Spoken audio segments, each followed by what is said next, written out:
Resumen de la Biblia del libro Mateo, parte número 2. Preparación para el ministerio. Capítulo 3 y 4. Introducción.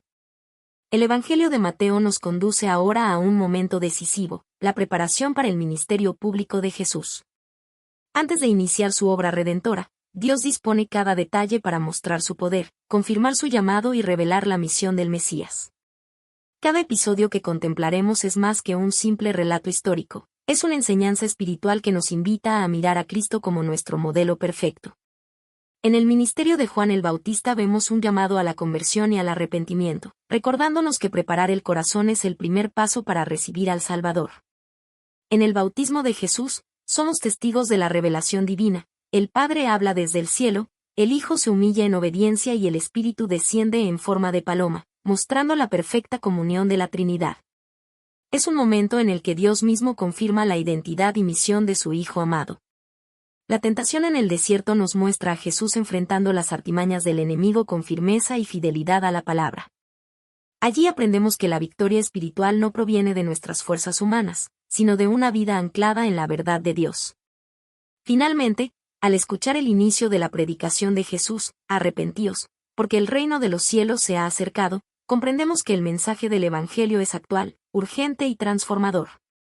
Es una invitación a cambiar de rumbo y a vivir bajo el gobierno de Dios.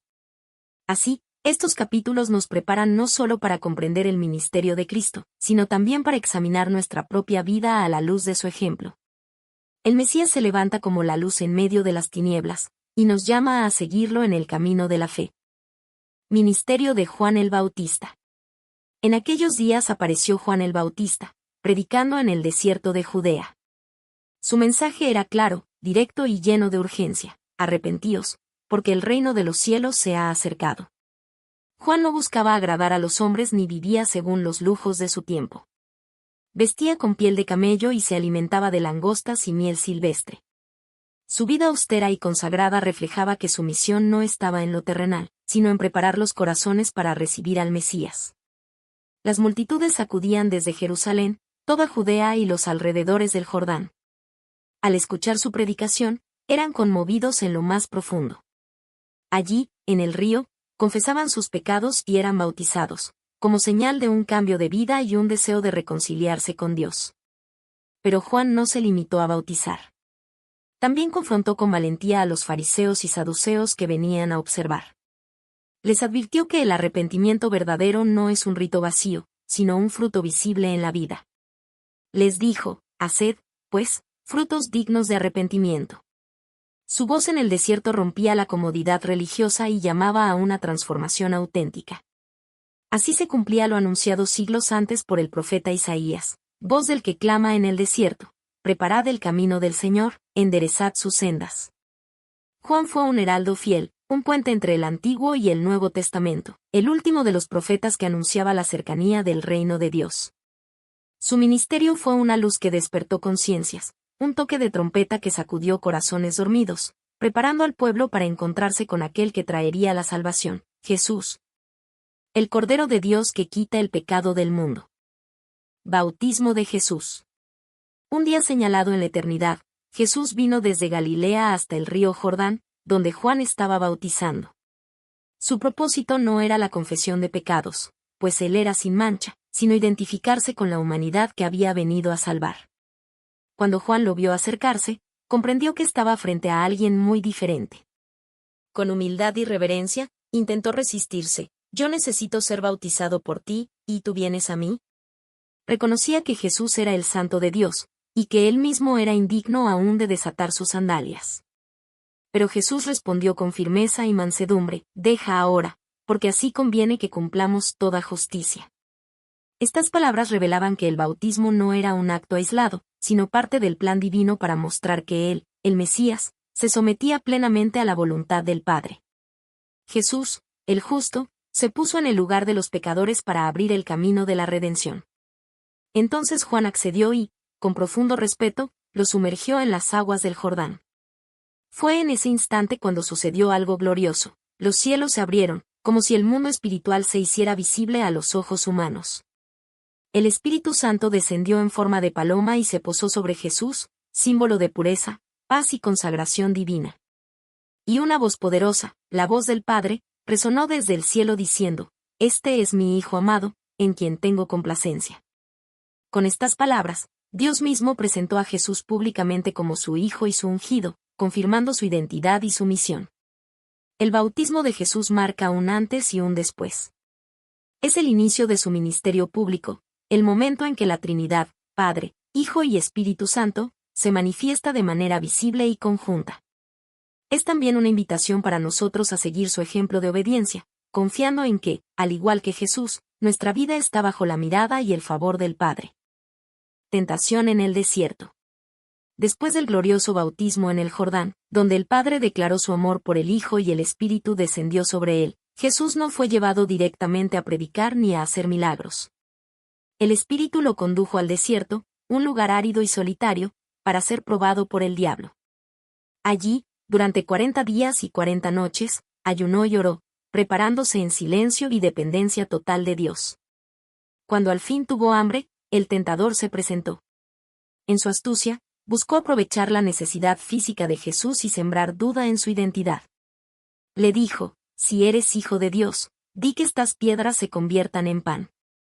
Pero Jesús no cayó en la trampa. No usó su poder divino para beneficio propio, sino que respondió con las Escrituras: Escrito está, no solo de pan vivirá el hombre, sino de toda palabra que sale de la boca de Dios. Así nos enseñó que la verdadera vida no depende de lo material, sino de la comunión con Dios. El enemigo no se rindió. Lo llevó al pináculo del templo en Jerusalén y lo desafió: Échate abajo, porque escrito está, a sus ángeles mandará acerca de ti. Satanás citó la Biblia, pero la distorsionó para incitar a Jesús a probar a Dios. Jesús, con firmeza y sabiduría, contestó: Escrito está también, no tentarás al Señor tu Dios. Nos mostró que no debemos manipular la palabra ni usarla para poner a prueba al Creador. Finalmente, el diablo lo llevó a un monte muy alto y le mostró en un instante todos los reinos del mundo con su gloria. Le ofreció poder y dominio a cambio de su adoración.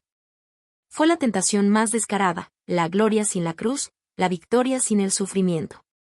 Pero Jesús respondió con autoridad: Vete, Satanás, porque escrito está, al Señor tu Dios adorarás, y a Él solo servirás. Con esta declaración, Jesús reafirmó la centralidad absoluta de la adoración a Dios y rechazó cualquier atajo que lo apartara del plan del Padre. Entonces el diablo lo dejó, derrotado, y los ángeles vinieron y le servían, mostrando que el cielo mismo respaldaba al Hijo obediente.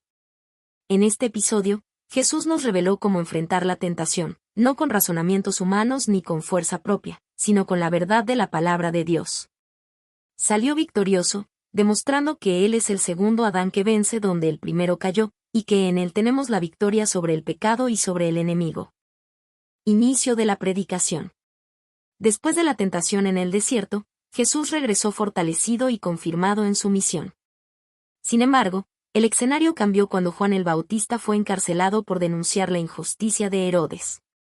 Ese hecho marcó el cierre de una etapa y el inicio de otra aún más gloriosa: el ministerio público del Mesías. Jesús se trasladó a Galilea, y eligió establecerse en Capernaum, junto al mar, en la región de Zabulón y Neftalí.